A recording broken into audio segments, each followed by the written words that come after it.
Gopal will have to give us the perspective of why is this happening? Why is this new tectonic shift of this horizontal scaling of skills? And what is triggering all this? So that is what Gopal is going to speak with us now. And by that time, we should be able. So, I'd like to quickly touch upon a story here, and I think would always help to know the background of the individual slightly better as well. So, my grandfather, again, another Gopala here, he was a villager in a small town in Palakkad, which is in Kerala, and he was an entrepreneur when throughout his career. So he ran a grocery shop uh, for almost about 30-35 years, and we are talking about running a grocery shop in a pre-independence and slightly a post-independence era where there was no telephones, no mobiles, nothing in terms of being able to communicate with anyone. The only possible medium was telegram at times, but that too, not the modern one, but the old one. That too, it required quite a bit of, I mean, it had quite a bit of a time lag. So as a grocery shop owner, every time there was to be a procurement or sourcing that had to be done, he had to travel across the country. So I remember him as, I mean, I unfortunately couldn't meet him because he passed away before I was born, but I know of him as an individual who used to speak at least 5 languages and was also able to um, travel to a lot of cities and states in India. Uh, he had 5 sons, 3 daughters, and all of them decided for some reason to move to Mumbai to in pursuit of their careers.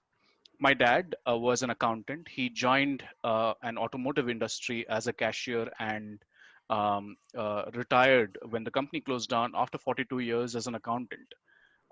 And it's the generation three. That's me. I have been doing variety of things in the field of HR, and I think the pace at which we run today in the last 10 years, especially with digitization, Internet of Things, has meant that we have to really be on the run.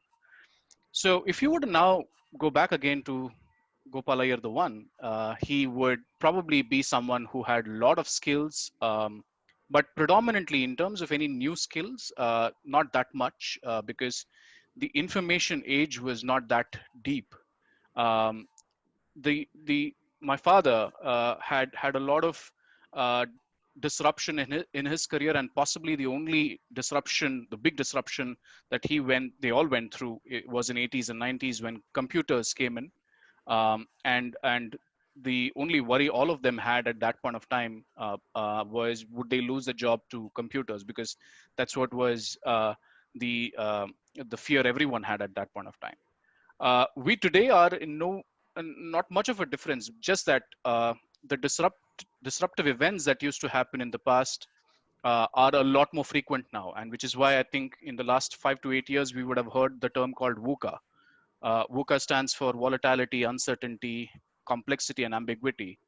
And the digitization of the entire workforce today presents enormous amount of challenges in terms of the roles that we do, the careers that we are in, and at times also puts a lot of questions as to what is the relevance of what we do today tomorrow. And I think if you were to think about what we have seen in the last 100 days in terms of COVID, um, no matter what we did, how much we were prepared as an organization, uh, a lot of industries are almost on the verge of being extinct.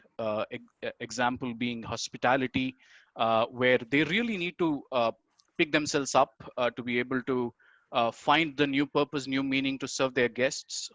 Aviation is another one. And I think the more we think about impact of skills on careers, careers would evolve much more differently now in the next 10 years and 20 years than how it was with when my grandfather was doing being an entrepreneur, my dad was being an accountant, I am being an HR professional. And I think in the next 10 to 20 years, the amount of disruption that we will all go through will require us to be extremely connected with what's happening in the world, and would require a different level of skills. Now, if we were to think about growth in the olden ways of working, it was always vertical. Even in the last 10, 15 years, careers predominantly have been vertical growth, which means you start as an staff, you then go to senior, then you go to manager, and then go to senior manager, and so on, and become VP, MDs, and so on.